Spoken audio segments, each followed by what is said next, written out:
guys yan. Hindi kayo! Inabangan ka lang niya eh. Hi guys! So, Ibang guys yan, ibang guys. pupunta tayo sa Awasan Falls. Bago tayo umalis, pakita ko lang sa inyo ang laman ng bag ko. My bag is from Camel. Meron akong dalang towel, nipple tape, tissue, ito mga ano lang to, lipstick, lip tint, of lotion, of course, sunscreen, and, ayan, napkin, just in case. Tapos ito, kahit saan naman dala ko to, wala lang, trip ko lang. And, ano ba to? Ayan, earpods and yung mga IDs ko. Dito naman, yan, sobrang accessible lang nitong packet na to. Dito ko nilalagay yung ano ko, first aid kit, meron yan mga gamot, mga band-aid, emergency blanket, ayan, tapos yung shades ko, ano pa ba? Dito sa gilid, nilagay ko itong maliit kong tripod monopod, and ito lang siya kaliit, and super compact niya. Ayan. Dito ko naman nilagay sa kabilang side yung ano ko, yung suklay, yung salamin, yung blotting paper, and ano pa ba? Ayan, cutter. May power bank din pala akong dala, and yung monopod, ayan gamit ko ngayon, yung malaki kong monopod tripod. So, balik ko lang ko. Ayan, tapos yung maliit nating tulog bag. Ito naman yung bag na iiwan ko sa van. Ang laman nito, shampoo, toothpaste, toothbrush, maliit na towel, disposable towel, tapos yung facial wash ko. And dito ko na lang din sinuksok yung damit na pamalit ko after maligo sa falls. Ayan, ito naman, iiwan naman to sa van, pinandumi, kasi dinadala din namin to sa mga camping. Ayan, so ito yung dala ko, isang backpack, isang bag na may iwan sa van, and neck pillow. Ayan, outfit check. See you in a bit, Ilocos. Hinatid ako ng maaga ni Ryan sa pick-up point para doon na rin kami mag-dinner. And exactly 11:10, dumating na yung van na magpipick up sa amin. And by the way, kasama ko pala si Ma'am Nel and Ma'am Sheng. Nag-book kami ng day tour sa Lakbay Gabay at ayan yung driver namin, si Kuya RV. And yung co-or namin ay si Ate Trish. Yung na yung natin mga kapalit natin. Kasi po, mamaya po after natin mag-Awasan Falls, sasakay po tayo ng jeep papuntang Lipay Resort. Doon po tayo magpapalit.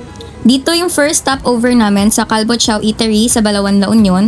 Dito na rin kami nag-breakfast and yung prices ng food nila is around 100 to 150 pesos. Yung coffee naman nila is self-service for 25 pesos. And since hindi ako sanay kumain ng kanin ng ganito kaaga, yung burger na tinake out na lang yung kinain ko. And we're finally here! Naimbag na bigat, Ilocos! Since may picture na ako dyan, nag-selfie na lang ako sa van. It's already 5:16 AM and nandito na tayo sa Barangay Urdazan. And dito na rin tayo sasakay ng Monster Jeepney papunta sa Barangay Santo Rosario. At ayan na yung mga kasama ko, nasa loob na sila ng jeep. 14 lang kaming sakay ng jeep plus yung co-or namin and yung driver. Nasa around 35 minutes din yung biyahe papunta dito sa Barangay Santo Rosario. And ayan, sinalubong agad tayo ng mga cute na fur babies. And wow, grabe, dito pa lang na-amaze na ako. Habang nag-aantay sa tour guide, nag-CR na rin kami and may bayad lang yan, 5 pesos. Dahil mamaya, after ng orientation, dire-diretso na kami papunta sa falls. Ayan, selfie lang tayo pang update sa jowa. Sana okay ka lang dyan, be. Good morning po sa bago po tayo magbibigay muna po ng countdown. Ako po ang guide na po sa ating paglalakbay po, aabutin po tayo 30 to 45 minutes. Meron yung hindi po na daan na mabato at maputik, kaya tayo mag-ingat na lang.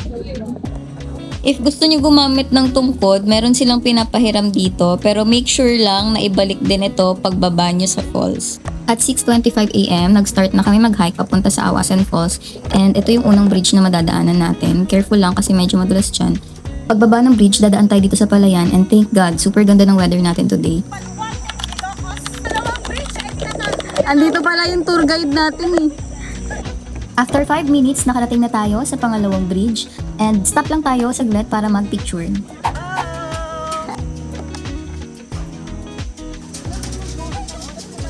Sabay babalik pala pag ano. Naligaw yung tour guide.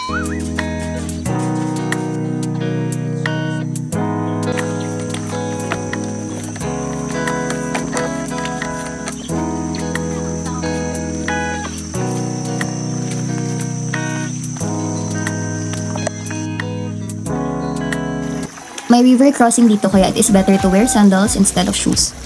Nag-stop lang kami ulit dito para mag-picture. And ayan, dito na mag-uumpisa ang pag-ahon. Sementado na rin yung daan dito, ginawa na nila ng hagdan para mas mabilis tayo makarating sa falls. Pero honestly, mas nakakahingal yung ganitong trail na puro hagdan. Naalala ko yung nagsagada kami, ganito yun. Kapag papunta sa falls, yung trail is more on pababa, kaya mas maraming ahon mamaya pagbalik sa jump off. And ayan, kalahati parang pero sobrang ganda niya na.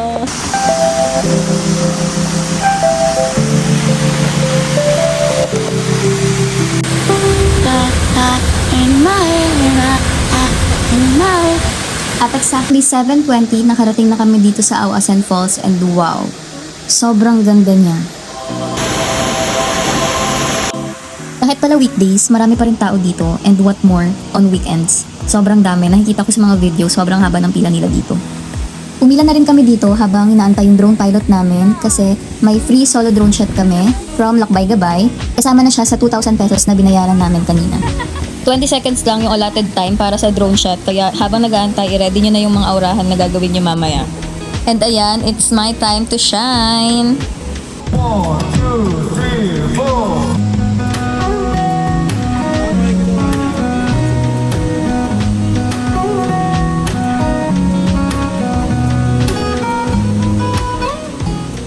And ayun na yata ang pinakamabilis na 20 seconds ng buhay ko.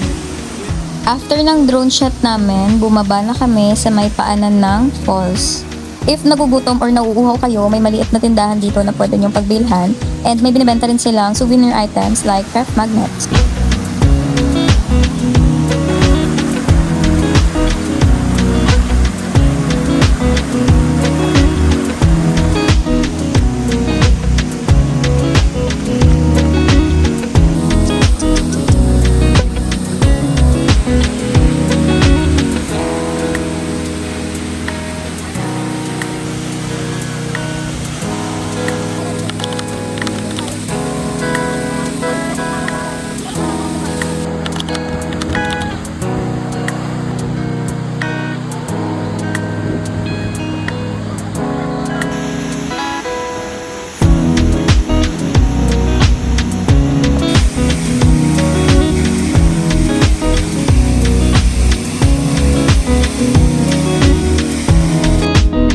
Ito yan.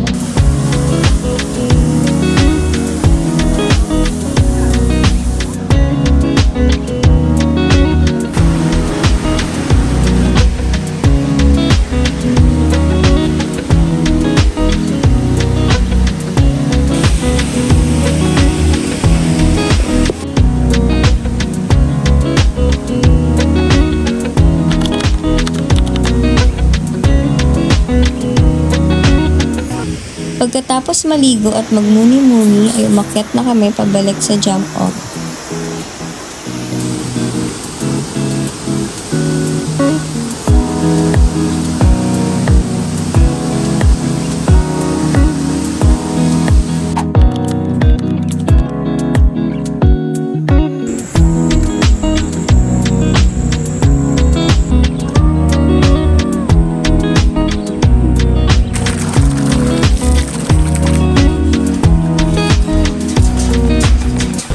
Sumakay na ulit kami ng Monster Jeep pabalik ng resort but sadly hindi na nila pinapayagan yung mga passenger na sumampa sa bubong ng jeep kasi may na-aksidente daw dito last month lang.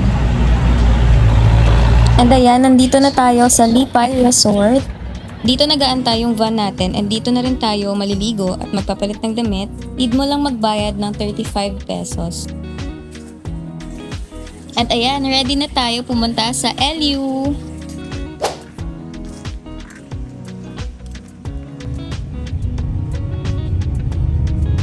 We had our lunch here at Calbo Chow Eatery and nag-side trip na din kami dito sa San Juan, La Union since hindi naman kami nagmamadali at lahat naman nag-agree na mag-stay pa for a while until sunset.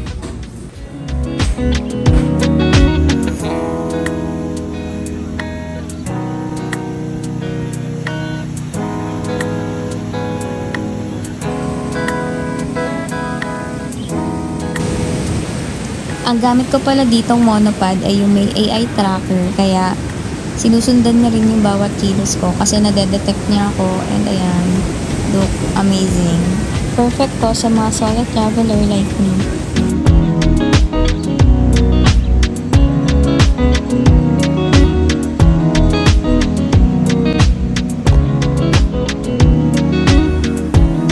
Ilang sa gabi kami sa akin.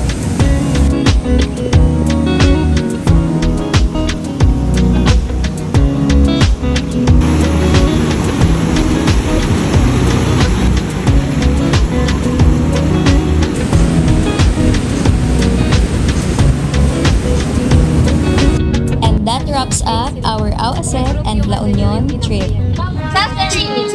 Thank you so much, Ma'am Glenda.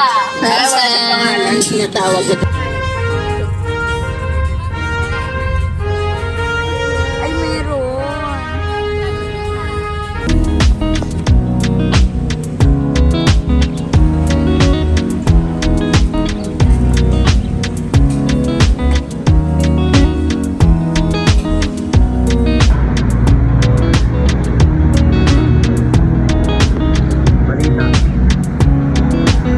At dahil tapos na tayong magpaka-strong independent woman, back to Disney princess na naman tayo.